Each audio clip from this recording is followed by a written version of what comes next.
بسم اللہ الرحمن الرحیم۔ بسم اللہ الرحمن الرحیم۔ سبق نمبر 137 نفحۃ العرب۔ عزیز طلباء کرام، آج کے سبق میں ہم یہ عنوانات پڑھیں گے۔ نمبر 1 حسن المخاصمتی، نمبر 2 قلت المال، نمبر 3 وقال بعضهم، نمبر 4 ابو اسحاق الصابی، نمبر 5 وقال مالک بن حریم الحمدانی۔ حسن المخاصمہ اختلاف کی خوبی، قلت المال مال کی قلت، وقال بعضهم کسی شاعر نے کہا، ابو اسحاق الصابی کے اشعار اور مالک بن حریم حمدانی کا شعر۔ یہ 5 عنوانات آج کے سبق میں پڑھے جائیں گے۔ حسن المخاصمتی ابن جابر، ان شئت ان تجد العدو وقد غدا لك صاحبا يولي الجميل ويحسن فاعمل كما قال الخبير بخلقه في قوله ادفع بالتي هي احسن۔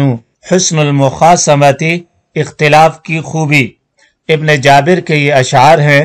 ان شئت ان تجد العدو وقد غدا، ان شئت اگر تو چاہتا ہے کہ دشمن کو اس حال میں پائے، وقد غدا لک صاحبا اور تیرا ایسا ساتھی بن جائے، یولی الجمیل ویحسن جو بھلائی اور حسن سلوک کرے، فاعمل کما قال الخبیر بخلقہ تو اسی طرح عمل کر جس طرح خداوند قدوس نے اپنے مخلوق کے بارے میں اپنے ارشاد فی قولہ اپنے ارشاد ادفع باللتی ہی احسن میں فرمایا ہے کہ بدی کا دفعیہ ایسے طریقے سے کرو جو بہتر ہو۔ ان اشعار کا مطلب یہ ہے کہ اگر تم چاہتے ہو کہ تمہارے دشمن بھی تمہارے ساتھ ہو جائیں تو وہی طریقہ کار اپناؤ جو اللہ رب العزت نے اپنے کلام میں اپنے بندوں سے فرمایا ہے، ادفع باللتی ہی احسن، جس کا مطلب یہ ہے کہ برائی کا بدلہ برائی سے نہ لینا اور معاف کر دینا تو عمل حسن ہے، اور احسن یہ ہے کہ جس نے تمہارے ساتھ برا سلوک کیا تم اس کو بھی معاف کر دو، اس کے ساتھ بھی احسان کا برتاؤ کرو، جیسا کہ انک لعلی خلق عظیم، حضور علیہ السلام کے متعلق فرمایا کہ آپ اخلاق عظیم پر فائز تھے، اور آپ کا اخلاق کریمانہ اور اخلاق عظیم یہ تھا کہ آپ برائی کا بدلہ اچھائی سے دیا کرتے تھے۔ تو یہ چیز ہے جس کے اوپر عمل کرنے کی ضرورت ہے اور عمل میں لانے کی ضرورت ہے۔ عنوان نمبر 2 قلت المال لبعضهم النفس ملأ من المعالی والقیس صفر الجنان خالی فلیت مالی کمثل فضلی ولیت فضلی کمثل مالی۔ قلت المال مال کی قلت، لبعضهم کسی شاعر کا یہ شعر ہے، النفس ملأ من المعالی کہ نفس بلند مراتب سے لبریز ہے، والکیس صفر الجنان خالی اور تھیلی بالکل ہی خالی ہے، فلیت مالی کمثل فضلی تو کاش میرا مال میرے فضل و کمال کے مثل، ولیت فضلی کمثل مالی اور میرا فضل میرے مال کی طرح ہوتا۔ ملأ یملأ ملأن بھرنا، معالی اس کی واحد معلاتن ہے شرافت رفعت، الکیسو کیسن اس کی جمع اکیاسن آتی ہے تھیلا، صفرن سفیرہ یسفر صفرن خالی ہونا، خالی خلا یخلو خلوون خالی ہونا۔ ان اشعار کے اندر صفر الجنان یہ الکیسو کی خبر ہے اور خالی اسی کی تاکید ہے۔ کمثل فضلی جار مجرور محذوف کے متعلق ہو کر یہ لیت کی خبر واقع ہے۔ ان اشعار کا مطلب یہ ہے، شاعر یہ کہنا چاہ رہا ہے کہ شرافت و بلندی سے میرا دل بھرا ہوا ہے مگر مال و اسباب سے بالکل خالی ہے، پھر تمنا کر رہا ہے کہ کاش میرا مال میرے فضل کی طرح اور میرا فضل میرے مال کی طرح ہوتا تو میرا ہاتھ مال سے خالی نہ ہوتا اور میرا تھیلا بھی بھرا رہتا۔ وقال بعضهم دع الایام تفعل ما تشاء وطب نفسا اذا نزل البلاء ولا تجزع لحادثة الليالي فما لحوادث الدنيا بقاء اذا ما كنت ذا قلب قنوع فانت ومالك الدنيا سواء۔ وقال بعضهم کسی شاعر نے کہا ہے، دع الایام تفعل ما تشاء تو زمانے کو چھوڑ دے جو چاہے کرے۔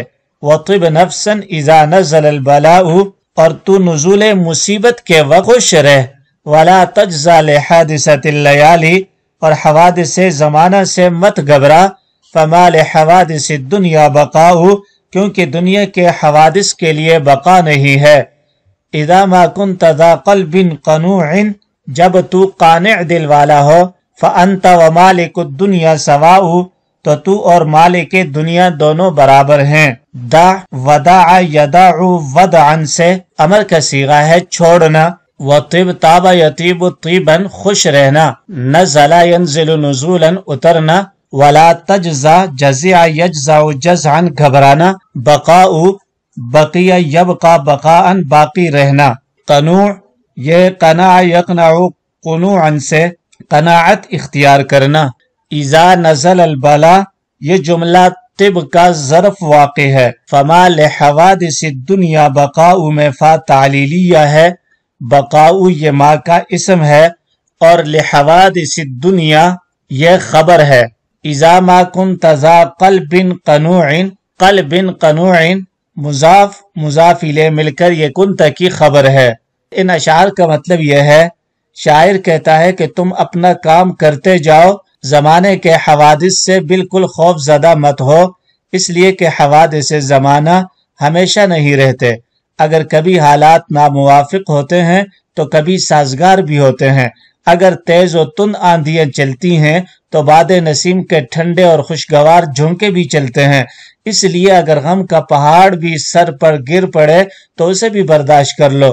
اگر تمہارا دل قانع بن جائے اور جو کچھ ہاتھ آ جائے اس پر قناعت کرنے لگو تو تم اور وہ شخص جو دنیا کا مالک ہے دونوں برابر ہیں، اس لیے کہ وہ اپنے پاس موجود چیزوں سے خوش ہے اور تم ان چیزوں سے خوش ہو جو تمہارے پاس ہے۔ اس لیے تو اور مالک الدنیا سواء، کہ تم اور دنیا کے مالک دونوں برابر ہیں، اس خوشحالی کے اندر، اس سکون اور اطمینان کے اندر۔ ابو اسحاق الصابی الضب والنون قد یرجى لقاؤهما وليس يرجى التقاء اللب والذهب۔ ابو اسحاق الصابی کہتے ہیں کہ الضب والنون، کہ گوہ اور مچھلی، قد یرجى لقاؤهما دونوں کے ملنے کی امید کی جا سکتی ہے۔ وَلَيْسَ يُرْجَى الْتِقَاءُ اللُّبِّ وَالذَّهَبِ، مگر عقل اور سونے کے ملنے کی امید نہیں کی جا سکتی۔ الضب گو، اس کی جمع ازبن زبان آتی ہے۔ نون، اس کی جمع نینان آتی ہے، مچھلی۔ لقا لقی یلقا لقاء، ملاقات کرنا۔ التقا یلتقی التقاء، اس کا معنی بھی ملنا۔ اللب عقل، اس کی جمع البابن آتی ہے، اور ذہب سونے کو کہتے ہیں۔ الضب والنون یہ دونوں معطوف علیہ مل کر مبتدا، قد یرجى لقاؤهما یہ خبر ہے، التقاء اللب والذهب یہ لیس کا اسم واقع ہے۔ شاعر اس شعر کے اندر یہ کہنا چاہ رہا ہے کہ گو اور مچھلی یہ دونوں چیزیں جمع ہو جائیں یہ ممکن ہے اور اس میں کوئی محال بات نہیں ہے، مگر عقل اور سونا یہ دونوں چیزیں یعنی عقل اور مال جمع ہو جائیں ان کی امید نہیں کی جا سکتی۔ عموماً دیکھنے میں آیا ہے کہ احمق اور بے وقوف کے پاس تو مال کی بہتات ہوتی ہے، جبکہ عقل مند بیچارہ تلاش معاش کے لیے در در کی ٹھوکریں کھا رہا ہوتا ہے۔ جیسا کہ شاعر نے کہا ہے، کم عاقل عاقل آیت مذاہبہ وکم جاہل جاہل تلقاہ مرزوقا، کہ بہت سے عاقل ایسے ہیں کہ جن کو تھکا دیا ہے تنگی معاش نے، جبکہ کتنے جاہل ایسے ہیں تلقاہ مرزوقا کہ تو انہیں رزق دیا ہوا پائے گا کہ ان کے پاس رزق کی بہتات ہے۔ تو ایسا ہوتا ہے مال اور عقل یہ دونوں ایک ساتھ بہت کم ہی جمع ہوتے ہیں۔ وقال مالک بن حریم الحمدانی انبئت والایام ذات تجاربی وتبدی لک الایام ما لست تعلم بان سراء المال ينفع ربه ويثني عليه الحمد وهو مذمم وان قليل المال للمرء مفسد يحز كما حز القطيع المحرم يرى درجات المجد لا يستطيعها ويقعد وسط القوم لا يتكلم۔ مالک بن حریم حمدانی کے یہ اشعار ہے، کہتا ہے انبئت والایام ذات تجاربی، مجھے بتایا گیا ہے اور زمانہ بہت تجربہ کار ہے وَتُبْدِي لَكَ الْأَيَّامُ مَا لَسْتَ تَعْلَمُ، اور ایسی ایسی چیزیں ظاہر کرتا ہے جن سے تو بالکل نا آشنا ہے۔ بِأَنَّ سَرَاءَ الْمَالِ يَنْفَعُ رَبَّهُ، یہ کہ مالداری مالدار کو نفع پہنچاتی ہے۔ وَيُثْنِي عَلَيْهِ الْحَمْدُ وَهُوَ مُذَمَّمُ، اور اس کی تعریف کی جاتی ہے حالانکہ وہ برا ہے۔ وَإِنَّ قَلِيلَ الْمَالِ لِلْمَرْءِ مُفْسِدٌ، اور یہ کہ تھوڑا مال آدمی کو فساد میں مبتلا کر دیتا ہے۔ يُحَزُّ كَمَا حُزَّ الْقَطِيعُ الْمُحَرَّمُ، اسے کاٹ دیا جاتا ہے کچے چمڑے کو کاٹنے کی طرح ہے۔ یرا درجات المجد لا یستطیعها، وہ شرافت و بزرگی کے مرتبے کو دیکھتا ہے، اس کی استطاعت نہیں رکھتا۔ وَيَقْعُدُ وَسْطَ الْقَوْمِ لَا يَتَكَلَّمُ، اور بیٹھتا تو لوگوں کے درمیان ہے، بول نہیں سکتا۔ أُنبِئْتُ أَنبَأَ يُنبِئُ إِنبَاءً، باب افعال سے بتلانا، خبر دینا۔ تجارب، تجاربہ یتجارب تجارباً، تجربہ کار ہونا۔ تبدی ابدا یبدی ابداءً، ظاہر کرنا۔ سرا، سریہ یسرا سراءً، مالدار ہونا۔ یسنی اسنا یسنی اسناءً، تعریف کرنا۔ یحز، حز یحز حزاً، کاٹنا۔ القطیع، اس کی جمع قطعان آتی ہے ٹکڑا۔